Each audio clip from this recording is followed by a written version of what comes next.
Welcome once again. I am Comrade Chidi James. In case you have not subscribed to this channel, please click the subscribe button. Fine, let's head straight to business. The world's eyes turned to Moscow. Victory Day celebrations were near, but this year, something unexpected took center stage. A Russian jet touched down. The cabin door opened. Out stepped a young African president, Captain Ibrahim Traoré. No suit, no tie. He wore full military gear, rifle slung over his shoulder, pistol at his side. The Kremlin runway fell silent. Flags fluttered, cameras clicked, onlookers froze. This wasn't just another leader stepping off a plane. This was a statement, a challenge to the old world order. He didn't arrive through normal diplomatic channels. He didn't come on a commercial flight or a Burkina Bay jet. He came in a special Russian aircraft, dispatched directly by the Kremlin. The Burkinabe presidency simply said, "President of the transition arrived Thursday in Moscow." But what followed was far from ordinary. From the moment he touched Russian soil, his presence stunned the world. Because this wasn't just a visit, it was history being made. No other African leader had ever appeared like this. And the message was clear. He came not as a guest, but as a partner. What signals did his presence send? Why did Russia choose him, a 36-year-old revolutionary leader who rose through a military coup, who cut ties with France, and who openly challenges neo-colonialism? The answer is simple. Because Ibrahim Traoré represents a new chapter, one where Africa stops asking for permission, one where alliances are being rewritten in real time. And in Moscow, under the shadow of Red Square, this defiance was on full display. The world watched the images, but few understood what was happening behind the scenes. This was not diplomacy as usual. This was power being repositioned. From West Africa to Eastern Europe, lines are shifting, and standing at the center of it all was a young soldier president in a red beret. So ask yourself, what were the 10 shocking moments the media didn't explain?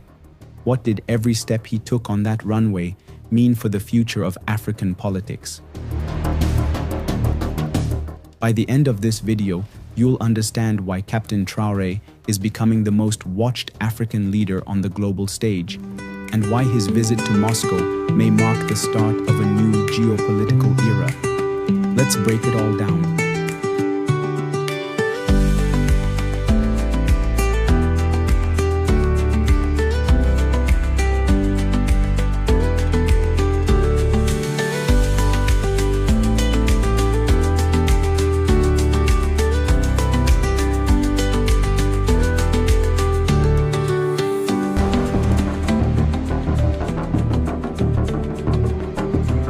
Moment 1. Landing like a lion. On the grey morning of May 8, 2025, something unusual stirred the cold air above Moscow.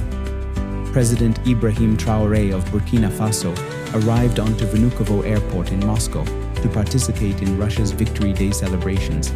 He traveled aboard a Russian presidential aircraft, specifically the Ilyushin Il-96-300 with registration number RA-96019. This aircraft is part of the Russian government's VIP fleet and is typically used for transporting high-ranking officials, including President Vladimir Putin himself. The Il-96-300 is a long-range, wide-body airliner designed for intercontinental travel, offering advanced communication systems and enhanced security features. Its use for President Traoré's journey underscores the strengthening diplomatic and strategic ties between Burkina Faso and Russia.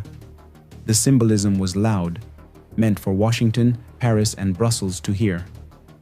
When the cabin door opened, the cameras clicked. There he was, tall, calm, dressed not in a suit, but in full olive-green military uniform. The red beret of his paratrooper regiment sat firmly on his head, a pistol at his hip. His steps were slow, controlled. He walked like a soldier, not a politician. No velvet-lined limousine waited, only the quick clicks of Russian and international press cameras. From Ouagadougou, The official note was modest. The president of the transition arrived this Thursday in Moscow. But the reality was anything but modest. Traoré had arrived like a wartime leader on foreign soil, alert, armed, unshaken. He did not come to Moscow as a guest. He came as an equal. Behind this quiet theater was something deeper. In a time of escalating global tensions, when NATO and Russia eye each other across fractured lines, Vladimir Putin had chosen to fly in a 36-year-old African revolutionary, not as a courtesy, but as a signal. Burkina Faso was no longer under France's shadow. Ibrahim Traoré had become a priority. His visit wasn't about a photo op, it was about power realignment. Why? Because Traoré is more than a president. He is a symbol of resistance to neocolonialism, to puppet regimes, to foreign interference. In just 2 years, he has survived 18 coup plots, broken ties with France, and declared sovereignty over Burkina Faso's resources.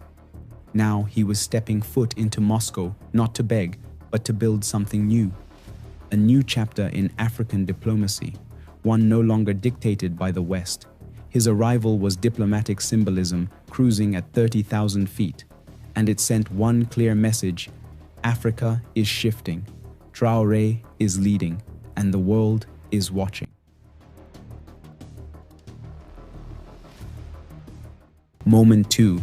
Uniform of defiance. Traoré's clothing sent a clear message before he even said a word. He didn't wear a formal suit. Instead, he showed up in military clothes that stood for revolution. His shirt had ribbons on the chest, Burkina Faso flag badges, and shiny medals. His strong build filled out the army jacket, which had gold shoulder decorations. On one arm, he wore a red, green, and yellow band, showing pride in his country. This was the outfit of a man who took power by force and was ready to keep fighting to hold it. People noticed he even had a gun in a belt holder at his waist, something that had already made headlines when he showed up with it at a meeting in Ghana in January 2025. In Moscow, the gun showing under his jacket became a sign of how bold he was. In a world of well-dressed politicians, Traoré showed up like a soldier, making it clear he wasn't there to fit in, but to stand his ground. Moment 3. The son of Africa in the crowd. As Traoré stepped out onto Red Square during the big Soviet Victory Day event, people quickly gathered around him. Africans living in Russia and curious locals pushed and squeezed to catch a look at him. One pro-Russian media outlet said it clearly. Burkina Faso's President Traoré drew crowds of excited Africans and foreigners in Moscow. Everyone wanted a photo with the son of Africa. Within minutes of his arrival, dozens of people were trying to shake his hand, take pictures, or put on him the black and orange St. George's ribbons that stand for Russia's victory. One moment, almost funny because of how excited people were, showed him standing calmly while a group of fans rushed to take selfies. The joy was spreading fast. Taxi drivers stopped their cars to wave, and even old Russian soldiers gave him a sharp salute and a big smile. For many people watching, this strong and down-to-earth West African captain brought something fresh and powerful to the usual Victory Day events. Moment 4. Handshakes at a Kremlin banquet. That evening, Traoré sat in a special seat at a fancy Kremlin dinner. Photographers later shared a picture of a smiling Vladimir Putin shaking Traoré's hand after a dinner in honor of the heads of foreign delegations attending the upcoming Victory Day celebrations. The two had met at a formal meal with old Soviet-style caviar and vodka, a big difference from the tough, basic life Traoré faced back home. That night, the serious military leader became one of Putin's respected guests, sitting close to other global figures like China's Xi Jinping. The beauty and luxury of the Kremlin dining room felt worlds apart from the rough military bases in Ouagadougou, making the moment feel almost unreal. The photo of Traoré and Putin raising their glasses to friendship quickly spread online, marking a new chapter in Russia-Africa ties. Moment 5. Laying a wreath of solidarity. On May 9th, Victory Day dawned under clear skies. Traoré joined the procession of world leaders at the tomb of the unknown soldier in the Alexander Garden. In grim silence, he and the other presidents and prime ministers laid wreaths on the Kremlin wall. In official bulletins, he was noted to have joined world leaders at a ceremony outside the Moscow Kremlin and solemnly laid a wreath in memory of the World War II heroes. Cameras caught the scene. In front of Stalin's mausoleum and towering red square flags, Traoré bowed his head with heads of state from China, Zimbabwe, and elsewhere. For Traoré personally, it was a moment of historic resonance, a fellow veteran of anti-imperialist struggle paying respect to Russia's war dead, as Russian officials proudly emphasized.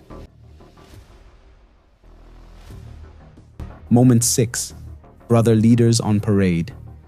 As the famous Victory Day military parade rumbled by in Red Square, Captain Traoré stood on the reviewing stand beside Putin, Xi, Mnangagwa, Zimbabwe, Abbas, Palestine, and others.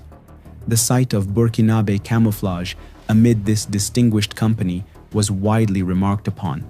Burkina's state news noted with pride that Traoré walked behind the grand array of tanks and troops, witnessing as Russian soldiers marched past with T-90 tanks and Sukhoi jets overhead. When African heads were conspicuously absent, the Burkinabe presence seemed even larger. Analysts pointed out the symbolism. Here was a leader who used to be a rebellious army captain, now an honored guest among the globe's powerful. It underscored how dramatically Traoré had transformed Burkina Faso's international standing, from a remote Sahel state to a visible force on Moscow's stage. Moment 7. A Russian university's royal welcome. The morning after Victory Day, Traoré visited Moscow State Technological University, Mendeleev University, to give a talk, another surprise stop on his schedule. President Burkina Faso, Ibrahim Traoré.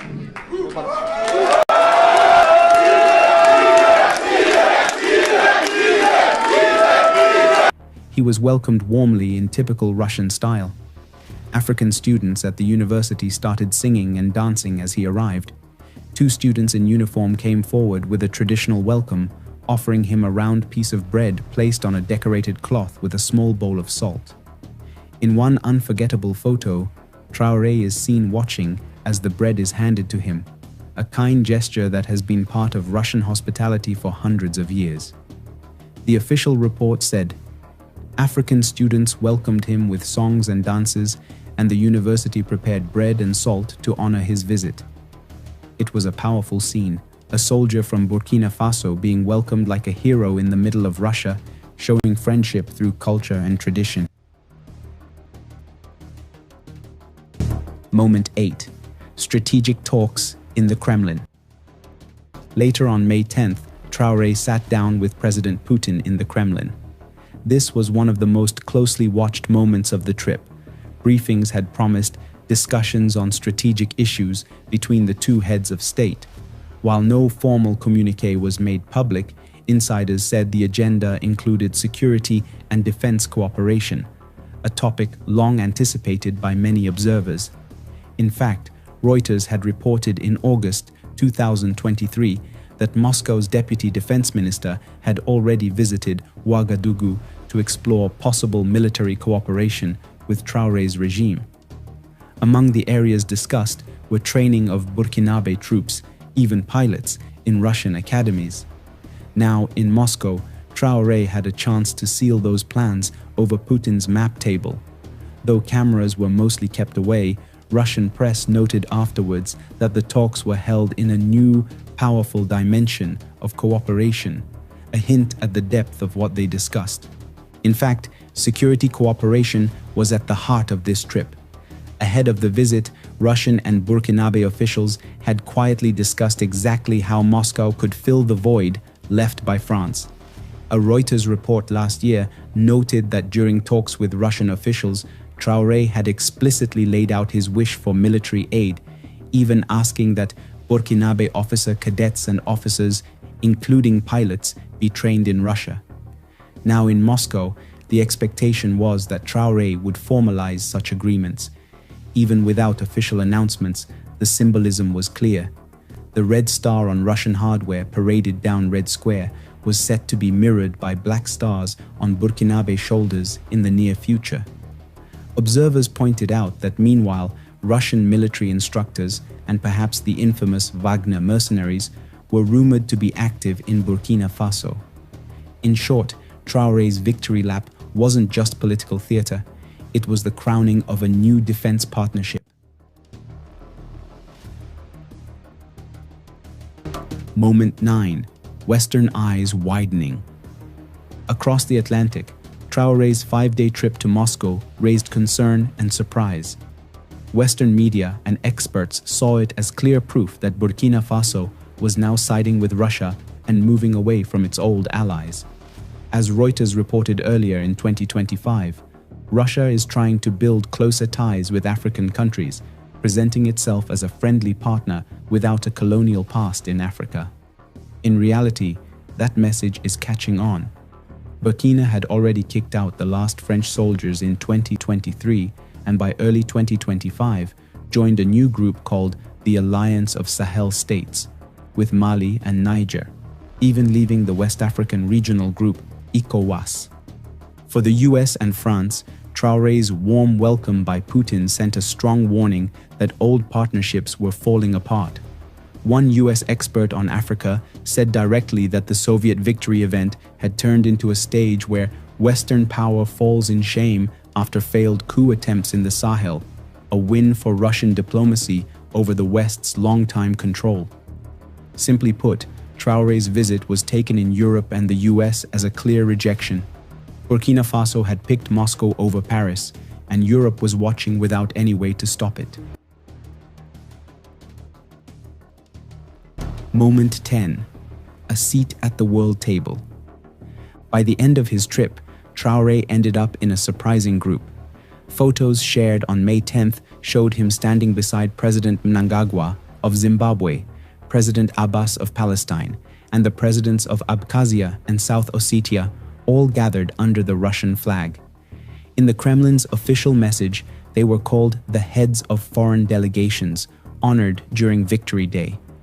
For many people watching, the scene was unexpected. An African army captain in uniform standing confidently with leaders from Asia, the Middle East, and regions involved in long-running conflicts from the old Soviet Union. It showed the beginning of a new group of non-Western countries coming together in Red Square. Traoré's black gloves and the red flags made it feel like the world's power map was changing. In that moment, the message from Moscow in 2025 was clear. Burkina Faso, a small but bold country, had claimed its spot on the world stage, standing side by side with other rising powers. Traoré's fast-moving week in Moscow will be remembered for a long time. Was it a strong show of independence or a risky move? Many African watchers say it was both. He left Burkina Faso with stories to inspire his people, marching in Russian style, eating sea bass, and standing in the impressive halls of the Kremlin, showing clearly that the time of following Paris is over.